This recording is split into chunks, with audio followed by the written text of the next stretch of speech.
Shalom, selamat pagi Bapak Ibu yang diberkati Tuhan. Kembali lagi dalam Sarapan Rohani STT Paulus Jakarta bersama saya Yohana Anjali Karmalai, mahasiswa semester 6. Pagi hari ini saya kembali mengajak kita untuk berdoa. Sebelum kita merenungkan firman Tuhan, mari kita berdoa. Terima kasih Tuhan Yesus, pada saat ini Tuhan kami akan merenungkan kebenaran firman-Mu Tuhan. Kiranya Allah Engkau memberkati kami Tuhan. Terima kasih Tuhan Yesus, haleluya, amin. Bapak Ibu yang diberkati Tuhan, kita masih ada dalam tema tentang rencana. Rencana adalah bagian dalam hidup setiap manusia. Setiap kita pasti mempunyai rencana masing-masing yang sedang kita buat dan pikirkan. Pada dasarnya, sebagai orang Kristen, kita harus berjalan sesuai dengan rencana Tuhan. Kita boleh berencana sesuai dengan keinginan kita, tetapi kita perlu berserah kepada kehendak Tuhan, supaya kehendak Tuhan yang terjadi bukan keinginan manusiawi kita. Bapak Ibu yang diberkati Tuhan, pagi ini kita akan merenungkan firman Tuhan dengan tema yaitu berkat di balik hidup dalam rencana Tuhan. Kebenaran yang pertama yaitu kita akan terhindar dari kecelakaan. Kita boleh melihat dalam firman Tuhan 2 Samuel 22 ayat 3 dan juga ayatnya yang keempat. Saya akan membacakan bagi kita semua. 2 Samuel 22 ayatnya yang ketiga dan empat. Dengan perikop nyanyian syukur Daud.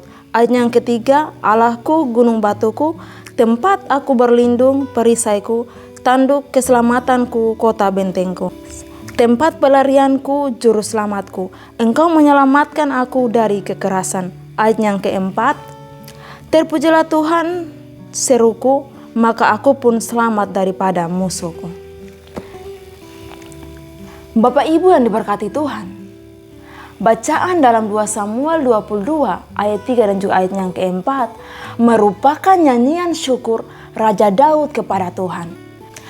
Karena pertolongan Tuhan kepada Daud dari setiap musuh dan dari cengkraman Saul. Raja Daud tidak pernah mengetahui rencana Tuhan dalam hidupnya, tetapi dia berjalan mengikuti kehendak Tuhan. Dia diangkat menjadi raja di Israel.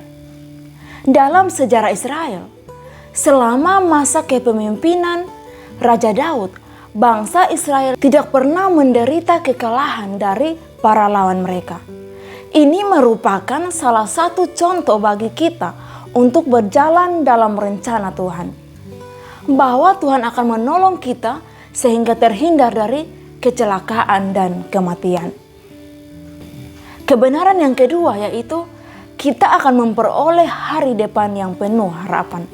Kita boleh melihat dalam firman Tuhan Yeremia 29 ayat yang ke-11. Saya akan membacakan bagi kita semua.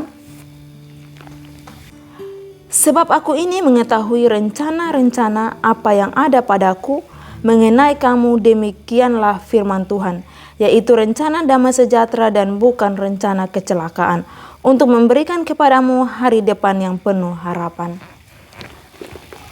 Bapak Ibu yang diberkati Tuhan, bagian kedua yang akan kita peroleh yaitu hari depan yang penuh harapan. Di dalam Tuhan, pasti kita akan memiliki yang terbaik menurut Tuhan. Dalam dunia ini, kita hidup dalam segala hal yang penuh misteri. Oleh sebab itu, kita perlu Tuhan untuk mengarahkan kita ke arah yang tepat. Rencana kita tentunya tidak selalu baik, tetapi rencana Tuhan pasti selalu yang terbaik untuk kita.